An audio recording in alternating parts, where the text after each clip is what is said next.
जय बाबा की दोस्तों, मैं सत्यम जेबी के ऑनलाइन क्लासेस में आज फिर से आपका बहुत स्वागत कर रहा हूं। दोस्तों पिछली क्लास में हम देख रहे थे मध्य प्रदेश की अकादमियों के बारे में। ठीक है दोस्तों, आज हम बात करने वाले हैं हमारे मध्य प्रदेश के इतिहास के बारे में कि हमारा मध्य प्रदेश का प्राचीन इतिहास कैसा रहा है। ठीक है दोस्तों, तो हम चालू करते हैं आज की क्लास। सबसे पहले हम बात करते हैं दोस्तों मानव की, कि मानव सभ्यता का विकास पृथ्वी पर जब हुआ था वहां से इतिहास की शुरुआत मानी जाती है। ठीक है दोस्तों, या यूं कहें कि जब से हमें लेखन सामग्री में जो साक्ष्य प्राप्त हुए हैं वहां से हमें इतिहास की प्राप्त या उसको हम इतिहास कह सकते हैं। ठीक है दोस्तों, जब मध्य प्रदेश की जो इतिहास का प्रारंभ होता है दोस्तों, वह होता है आपके प्राग ऐतिहासिक काल से। दोस्तों कहां से? प्राग ऐतिहासिक काल से। तो सबसे पहले हम समझ लेते हैं दोस्तों कि आपका ये प्राग ऐतिहासिक काल आखिर होता क्या है। ठीक है, प्राग ऐतिहासिक काल आपका होता क्या है। ठीक है दोस्तों, समझ में आया ना कि सबसे पहले हम बात कर रहे हैं मध्य प्रदेश के इतिहास की, जहां से हम सबसे पहले पढ़ने वाले हैं प्राग ऐतिहासिक काल के बारे में। ठीक है दोस्तों, तो आपका जो प्राग ऐतिहासिक काल है इसको हम बोल सकते हैं इतिहास के पूर्व का काल। इतिहास के पूर्व का काल। ठीक है दोस्तों, प्राग ऐतिहासिक काल मतलब इतिहास के पूर्व का काल। अब हम बात करते हैं इतिहास क्या होता है। ठीक है दोस्तों, तो इतिहास आपका तब वह या हम कह सकते हैं इतिहास वह है जहां से हमें लेखन कला के साक्ष्य प्राप्त हुए। ठीक है दोस्तों, लेखन कला के साक्ष्य प्राप्त कहां से हुए हैं? तो वह हुए हैं हमें वैदिक सभ्यता के बाद से। दोस्तों कहां से? वैदिक सभ्यता के बाद से या वैदिक सभ्यता के समय से। तो अच्छा, वैदिक सभ्यता के पहले भी एक चीज है, वह है आपकी सिंधु सभ्यता। वैदिक सभ्यता के पहले भी सिंधु सभ्यता थी। ठीक है, लेकिन सिंधु सभ्यता की जो लिपि थी ना दोस्तों, जो लिपि थी या जो भाषा थी वह हमारे लिए आज भी ऐसा विषय बना हुआ है जिसकी जानकारी हमें नहीं मिल पाती है। किसकी? सिंधु सभ्यता की लिपि की और भाषा की। लेकिन हम बात कर रहे हैं दोस्तों इतिहास की, तो इतिहास की जो हमारे लिए जानकारी प्राप्त होती है वह होती है वैदिक सभ्यता से, जब ग्रंथों की रचना हुई थी। ठीक है दोस्तों, ग्रंथों की रचना हुई थी जहां से हमें इतिहास की जानकारी प्राप्त होती है। ठीक है दोस्तों, तो प्राग ऐतिहासिक काल है इतिहास के पूर्व का समय, अर्थात जहां से मनुष्य के लिए लेखन कला का कोई ज्ञान नहीं था। ठीक है दोस्तों, तो प्राग ऐतिहासिक काल की एक और विशेषता यह हो गई कि जो मनुष्य था ना दोस्तों, वह लेखन कला से अपरिचित था। ठीक है दोस्तों, लेखन कला से अपरिचित था। तो लेखन कला कहां से आई है? अभी हमने देख लिया दोस्तों, लेखन कला की आई है। जो लेखन कला व्यक्ति सीखा है वह सीखा है वैदिक सभ्यता के समय से, जब ग्रंथों की रचना हुई थी। ठीक है, उसके पहले जो काल चल रहा था वह चल रहा था आपका प्राग ऐतिहासिक काल। ठीक है दोस्तों, और इसको हमने प्रस्तर युग की संज्ञा भी दी हुई है दोस्तों। ठीक है, प्रस्तर युग की संज्ञा भी दी हुई है। मध्य प्रदेश के इतिहास के संदर्भ में हम पढ़ रहे हैं। सबसे पहले बात कर रहे हैं हम प्रागैतिहासिक काल की दोस्तों। ठीक है, तो प्रागैतिहासिक काल है आपका इतिहास के पूर्व का समय। ठीक है दोस्तों, इतिहास किसे कहते हैं? अर्थात इतिहास वह है जहां से हमें लेखन कला के साक्ष्य प्राप्त हुए हैं। लेखन कला के जो साक्ष्य प्राप्त हुए हैं वह हमें वैदिक काल से प्राप्त हुए हैं। ठीक है दोस्तों, लेकिन वैदिक काल के पहले एक सभ्यता और चल रही थी, वह थी सिंधु सभ्यता, जहां की भाषा और लिपि जो हमारे लिए आज भी जानकारी से पूर्ण रूप अपूर्ण है। ठीक है दोस्तों, तो लेखन कला की जो शुरुआत हुई है वह हुई है आपकी कब से? वैदिक सभ्यता से। इसके बाद प्रागैतिहासिक काल में लेखन कला से तो अपरिचित थे ही, साथ ही इसे हमने प्रस्तर युग की संज्ञा भी दी है। ठीक है दोस्तों, ये था आपका प्राग ऐतिहासिक काल। इसके बाद आगे चलेंगे, वह है आपका पाषाण काल। पाषाण का अर्थ होता है पत्थर। पाषाण काल का अर्थ होता है पत्थर, या यूं कहें बड़ी बड़ी चट्टानों का समूह, वह होता है आपका पाषाण काल दोस्तों। ठीक है, जिसको हमने मुख्यतः 3 भागों में विभाजित करके रखा है। ठीक है दोस्तों, पाषाण काल को हमने 3 भागों में विभाजित किया है। सबसे पहला है आपका पुरा पाषाण काल, पुरा पाषाण। दूसरा है आपका मध्य पाषाण। ठीक है दोस्तों, दूसरा है आपका मध्य पाषाण और तीसरा है आपका नव पाषाण। पहला है आपका पुरा पाषाण, दूसरा है आपका मध्य पाषाण, तीसरा है आपका नवपाषाण। ठीक है, इसके बाद जो आपका तीसरा होगा वह होगा आपका आधुनिक काल। ठीक है दोस्तों, क्या होगा? आधुनिक या ऐतिहासिक काल। ऐतिहासिक काल या इसको हम लौह काल की संज्ञा भी दे सकते हैं। ठीक है दोस्तों, काय की दे सकते हैं? लौह काल की। समझ में आ गया ना? पाषाण काल को हमने 3 भागों में विभाजित किया है, पुरापाषाण काल, मध्य पाषाण काल, नवपाषाण काल। ठीक है, और इसके बाद एक और काल हमें देखने को मिलेगा, वह है आपका ताम्रपाषाण काल। कौन सा दोस्तों? ताम्रपाषाण काल। अब ताम्रपाषाण काल में पहला शब्द दिया हुआ है ताम्र, जिसका अर्थ होता है तावा। तावा और पत्थर, जहां पर व्यक्ति जो औजार बना रहे थे अपने, वह तावे से बना रहे थे, अर्थात धातु का ज्ञान व्यक्ति को हो चुका था। ठीक है दोस्तों, तो वहां से आपको ताम्रपाषाण काल के बारे में हम पढ़ेंगे। ठीक है, सबसे पहले हम पढ़ते हैं दोस्तों पुरापाषाण काल के बारे में। ठीक है, मैं इसको साफ कर देता हूं दोस्तों, ध्यान से देखना। इतिहास की जो शुरुआत होती है वह इन्हीं साक्ष्यों से होती है दोस्तों, इन्हीं चीजों से होती है। पहले हमें इस चीज को समझना पड़ेगा, तब जाके हम आगे समझ पाएंगे। ठीक है दोस्तों, तो सबसे पहले हम पढ़ रहे हैं क्या? तो हम पुरापाषाण काल की जो आपका पाषाण काल में पहला पीरियड है वह है आपका पुरापाषाण काल। अब हम पढ़ रहे हैं मध्य प्रदेश के संदर्भ में दोस्तों। तो मध्य प्रदेश के संदर्भ में हम ऐसे स्थल देख लेते हैं जो आपके पुरापाषाण काल से संबंधित थे। तो सबसे पहला जो आपका स्थल आता है वह आता है दोस्तों आपका भीमबेटका। ठीक है दोस्तों, रायसेन में स्थित है भीमबेटका। इसके बाद आता है आपका जावरा दोस्तों, जो आपका रायसेन में स्थित है, जहां से आपको पुरापाषाण काल के साक्ष्य प्राप्त हो रहे होते हैं। इसके बाद जो अगला आता है वह है आपका रायसेन दोस्तों। रायसेन के बाद अगला आता है वह है आपका पचमढ़ी।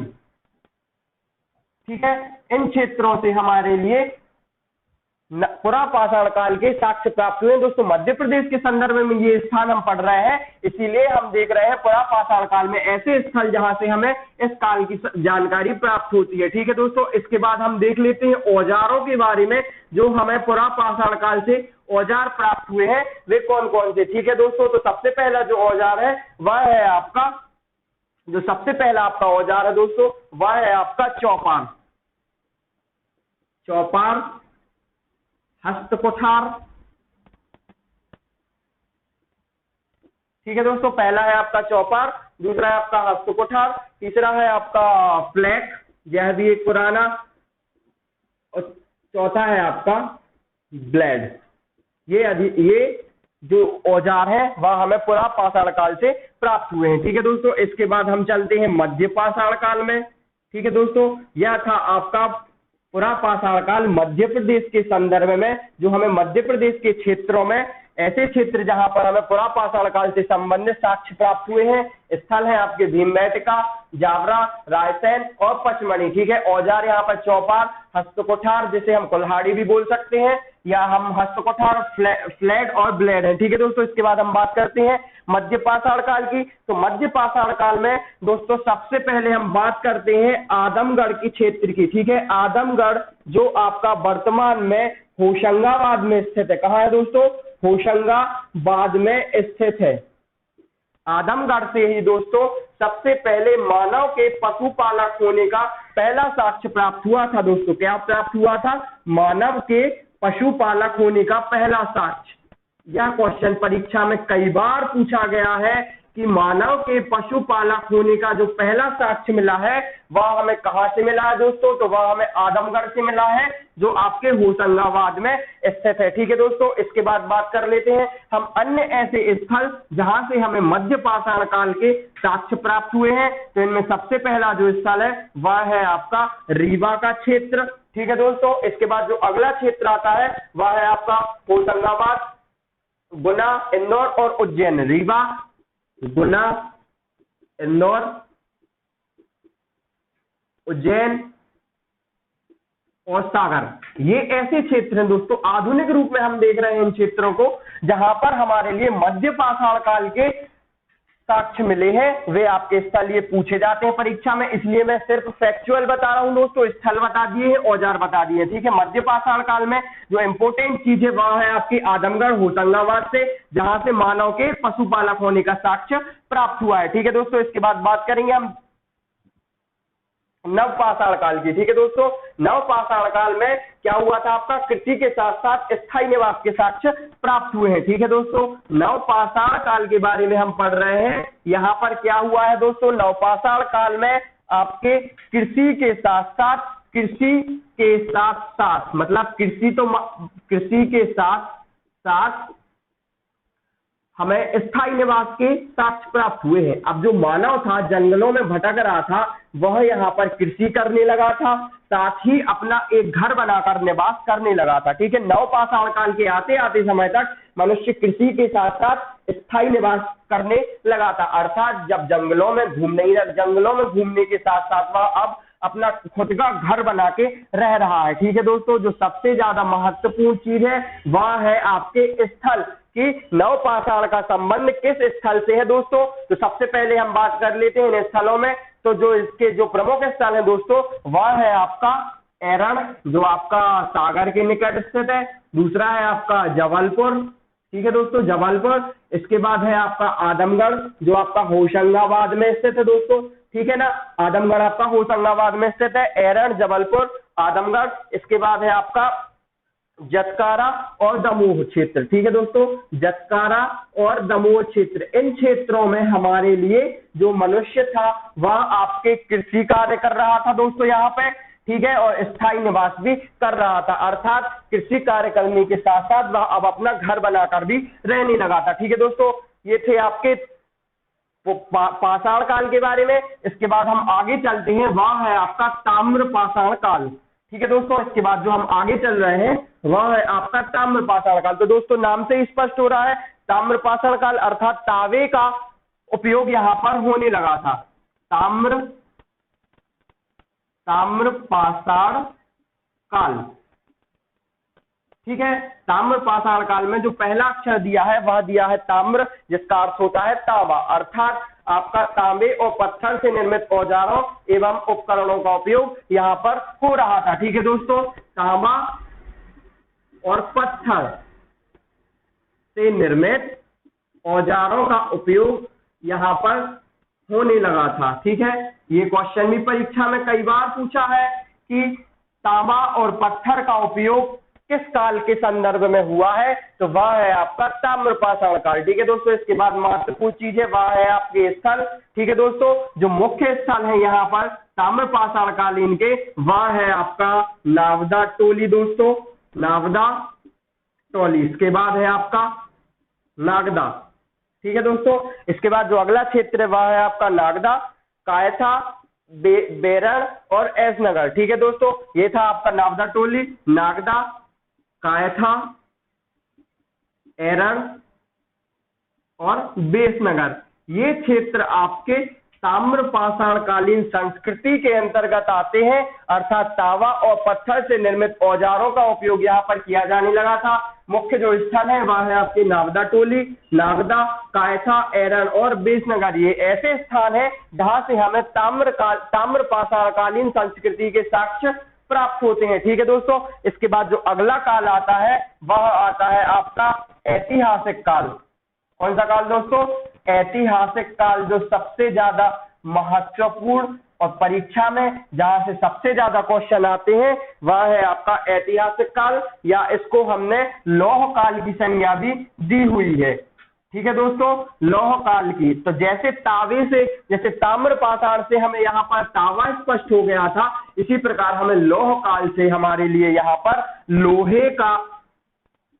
लोहे का साक्ष्य प्राप्त होता है। ऐतिहासिक काल से 1000 सन, लगभग 1000 ईसा पूर्व के बाद, ठीक है दोस्तों, लगभग 1000 ईसा पूर्व के बाद लोहे की खोज के साथ साथ लौह युगीन संस्कृति का विकास हुआ, ठीक है दोस्तों। 1000 ईसा के बाद लौह युगीन संस्कृति का विकास हुआ, ठीक है दोस्तों। सबसे महत्वपूर्ण जो यहाँ की विशेषता है वह है धूसर मृत भांड। दूसर मृत भांड होते हैं दोस्तों घड़े, ठीक है, जिनके अवशेष मध्य प्रदेश में भिंड, मुरैना, ग्वालियर क्षेत्रों से मिलते हैं। ठीक है, ये आपके चित्रित भी थे। ठीक है दोस्तों, अर्थात ये मटके होते हैं एक प्रकार के, जहां पर विभिन्न प्रकार के चित्र इन पर उकेरे जाते थे। ये आपके मध्य प्रदेश के भिंड, मुरैना, दतिया, सागर, इन क्षेत्रों से हमारे लिए दोस्तों लौह काल या ऐतिहासिक काल की साक्ष्य की प्राप्ति होती है। दोस्तों एक बार हम फिर से रिवीजन कर लेते हैं। प्रागैतिहासिक काल की बात हमने देखा दोस्तों, पाषाण काल, जिन्हें हमने 4 भागों में डिवाइड किया, पुरा पाषाण काल, मध्य पाषाण काल और नव पाषाण काल, ताम्र पाषाण काल और ऐतिहासिक काल। ठीक है दोस्तों, मुख्य स्थल है भीमबेटका, जावरा, रायसेन, पचमढ़ी। औजार से आपके चौपाल, हस्तकुठार, फ्लैट और ब्लैक। ठीक है, इसके बाद बात करते हैं मध्य पाषाण काल की दोस्तों, जहां पर आदमगढ़ के होशंगाबाद में मानव के सबसे पहले पशुपालक होने का साक्ष्य प्राप्त हुआ। ठीक है, इसके बाद हम बात करेंगे नवपाषाण काल की। यहाँ पर कृषि के साथ साथ मनुष्य स्थायी निवास कर रहा था, अर्थात वह अपना खुद का मकान बनाकर रहना प्रारंभ उसने कर दिया था। इसके बाद हम बात करते हैं दोस्तों ताम्रपाषाण काल की। नाम से स्पष्ट हो रहा है कि यहाँ पर ताम्र दिया हुआ है, अर्थात तांबे का उपयोग पत्थरों या तांबे का उपयोग औजारों के निर्माण में किया जाने लगा था। ठीक है, इसके बाद अगला आता है आपका लौह काल, अर्थात लोहे का। तो 1000 ईसा पूर्व के आसपास के समय ही लोहे की खोज के साथ साथ लोहे से बनने वाली समस्त प्रकार के औजारों और उपकरणों का प्रयोग यहाँ पर मनुष्य करने लगा था। इस काल की जो सबसे ज्यादा महत्वपूर्ण विशेषता है वह है आपकी धूसर चित्रित मृदभांड, जो आपके भिंड, मुरैना, दतिया, सागर आदि क्षेत्रों से प्राप्त हो रही होती है। ठीक है दोस्तों, इसके बाद हम बात करेंगे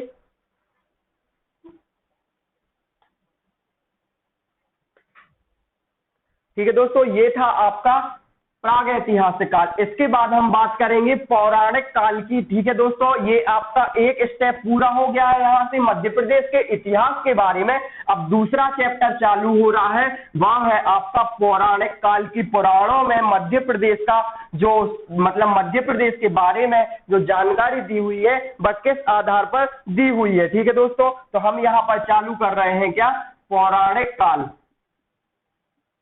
प्राग ऐतिहासिक काल के बाद हम पढ़ रहे हैं पौराणिक काल। तो पौराणिक काल में जो मध्य प्रदेश से संबंधित साक्ष्य प्राप्त होते हैं दोस्तों, वह होते हैं हमें कारकोट वंश के शासक, नर्मदा के किनारे काठे के शासक थे। ठीक है दोस्तों, सबसे पहले हमें जानकारी प्राप्त होती है कारकोट वंश के बारे में, जो आपके नर्मदा के किनारे, नर्मदा नदी के किनारे, ठीक है, काठे नामक स्थान के शासक थे या इस क्षेत्र पर शासन कर रहे थे। ठीक है दोस्तों, मध्य प्रदेश के संदर्भ में हम पौराणिक काल के बारे में पढ़ रहे हैं, जहां कारकोट वंश नर्मदा नदी के किनारे काठे नामक उसके शासन कर रहे थे। ठीक है, इन्होंने अपनी पुत्री, ठीक है ना, इन्होंने अपनी पुत्री का विवाह, पुत्री इनकी कौन थी दोस्तों, जिसका नाम था इन्होंने नर्मदा, इसका जो विवाह किया था ना दोस्तों, नर्मदा का जो विवाह किया था वह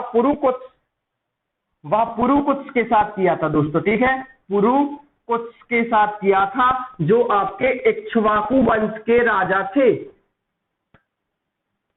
इक्ष्वाकु वंश के राजा थे कौन से, पुरुकुत्स। इन्होंने नर्मदा का नाम परिवर्तित करके रेवा रख दिया था दोस्तों। ठीक है, तो नर्मदा नदी का जो एक अन्य नाम है वह रेवा है। इक्ष्वाकु वंश के शासक पुरुकुत्स ने इसका नाम रेवा रखा था। ठीक है, यह भी महत्वपूर्ण क्वेश्चन है, परीक्षा में पूछा जाता है, इसीलिए आप इसको याद कर लेना। ठीक है दोस्तों, ये था आपका पौराणिक काल के संदर्भ में साक्ष्य। दूसरा हम जो साक्ष्य देख रहे हैं दोस्तों, वह है आपका 6वीं शताब्दी के बाद। ठीक है, या 6वीं शताब्दी में दोस्तों मध्य प्रदेश के संदर्भ में हमारे लिए, या हम यूं कहें कि 6वीं शताब्दी का जो काल था वह महाजनपदों का काल था दोस्तों। काय का, महाजनपदों का काल था। तो आपके 2 प्रमुख ग्रंथ थे, एक बौद्ध ग्रंथ है यहाँ पर, जो आपका बौद्ध ग्रंथ है वह है आपका आंग्यो तुंगर। ठीक है दोस्तों, आंग्यो तुंगर से हमारे लिए, साथ ही आपका जो जैन ग्रंथ है अंग्योत्तुंग निकाय भी बोल सकते हैं हम इसको। ठीक है, और दूसरा है आपका भगवती सूत्र, जैन धर्म का है जो ठीक है। जैन ग्रंथ है आपका क्या, भगवती सूत्र। पहला है आपका बौद्ध ग्रंथ अंग्योत्तर निकाय, दूसरा है आपका जैन ग्रंथ भगवती सूत्र। ठीक है, इन दोनों से हमारे लिए 16 महाजनपदों की जानकारी प्राप्त होती है। लेकिन मध्य प्रदेश के संदर्भ में हम बात करेंगे तो मध्य प्रदेश में केवल हमारे लिए 2 ही महाजनपद ऐसी थी जो हमारे मध्य प्रदेश के क्षेत्र में आ रही थी। ठीक है दोस्तों, इनमें पहली जो महाजनपद थी वह थी आपकी उज्जैन या अवंती। ठीक है दोस्तों, पहली थी आपकी अवंती और दूसरी थी आपकी चेदी। पहली क्या थी आपकी, अवंती थी, दूसरी थी आपकी चेदी। तो हम सबसे पहले बात करते हैं अवंती के बारे में, जो आपकी मालवा क्षेत्र में विस्तृत थी। ठीक है, जो आपका मालवा वाला, आधुनिक मालवा वाला क्षेत्र है, वहां पर यह विस्तृत थी। ठीक है, इसको 2 भागों में डिवाइड भी किया गया था। पहला इसका उत्तरी भाग था जिसकी राजधानी, इसको 2 भागों में डिवाइड किया गया था। पहला था आपका उत्तरी भाग और दूसरा है आपका दक्षिणी भाग। दूसरा है आपका दक्षिणी भाग। उत्तरी भाग की जो राजधानी थी वह थी आपकी उज्जैनी। ठीक है दोस्तों, पहली उत्तरी भाग की जो राजधानी थी वह थी आपकी उज्जैनी और दक्षिणी भाग की जो राजधानी थी वह थी आपकी माहिष्मती। माहिष्मती अर्थात आधुनिक खरगोन वाला क्षेत्र। ठीक है दोस्तों, ये थी आपकी अवंती, ये है आपकी चेदी। जो चेदी वाला राज्य है ना दोस्तों, यह आपका बुंदेलखंड के समीप नर्मदा एवं सोन घाटियों के मध्य स्थित है। ठीक है, यह आपका बुंदेलखंड के समीप वाला क्षेत्र, साथ ही आपका नर्मदा व सोन घाटी वाला क्षेत्र आपका चेदी महाजनपद के अंतर्गत आ रहा है। ठीक है दोस्तों, इसके साथ ही परवर्ती चेदी राज्य कलचुरी वंश का शासन यहाँ पर रहा है। ठीक है दोस्तों, किस वंश का, परवर्ती शासक कलचुरी वंश का शासन आपके चेदी पर रहा है। ठीक है दोस्तों, पौराणिक हमने देखा था प्रागैतिहासिक काल के बारे में, उसके बाद हमने देखा पाषाण काल, इसके बाद हमने देखा पौराणिक काल में जहां पर कारकोट वंश के जो शासक थे वह नर्मदा नदी के किनारे काठे नामक उसके शासन थे। उन्होंने अपनी पुत्री जो नर्मदा का विवाह किया था वह इक्ष्वाकु वंश के राजा पुरुकुत्स के साथ किया था। पुरुकुत्स ने ही इसका नाम रेवा रख दिया था। इसके बाद बात करते हैं हम 6वीं शताब्दी में, जहां पर हमारे लिए बौद्ध ग्रंथ अंग्योत्तर निकाय, साथ ही जैन ग्रंथ भगवती सूत्र से 16 महाजनपदों के बारे में जानकारी प्राप्त होती है। लेकिन मध्य प्रदेश के संदर्भ में हमारे लिए केवल 2 महाजनपद ऐसी थी जो हमारे आधुनिक मध्य प्रदेश में शामिल थी। पहली है आपकी अवंती, दूसरी है आपकी चेदी। अवंती है जो आधुनिक मालवा क्षेत्र में है, यहाँ पर आपकी 2 राजधानी, या इसको हमने 2 क्षेत्रों में विभाजित किया, उत्तरी भाग और दक्षिणी भाग। उत्तरी भाग की जो राजधानी थी वह उज्जैनी थी और दक्षिणी भाग की राजधानी माहिष्मती थी। इसके बाद हम बात करते हैं चेदी की, जो बुंदेलखंड के समीप वाला क्षेत्र है, साथ ही इसके जो शासन किया है वह परवर्ती कलचुरी वंश के शासक ने शासन किया है। ठीक है दोस्तों, तो ये था मध्य प्रदेश का इतिहास। अभी इसका पार्ट ए चालू है, कल हम पढ़ेंगे पार्ट बी, जहां से हम इसकी जो शुरुआत करेंगे दोस्तों वह इसके आगे करेंगे, मतलब हम महाजनपदों के आगे पढ़ेंगे। ठीक है दोस्तों, कैसी लगी आपको आज की हमारी क्लास? यदि आपको आज हमारी वीडियो पसंद आई हो तो प्लीज दोस्तों हमारे चैनल को सब्सक्राइब कर लीजिएगा, वीडियो को लाइक कर दीजिएगा और जो बेल आइकॉन बटन दिख रहा है उसको प्रेस कर दीजिएगा ताकि हमारी हर वीडियो का नोटिफिकेशन आप तक मिल जाए। मिलते हैं कल दोस्तों अगली वीडियो में, तब तक आप घर पर रहिए, पढ़ते रहिए, मस्त रहिए। जय बब्बा की दोस्तों।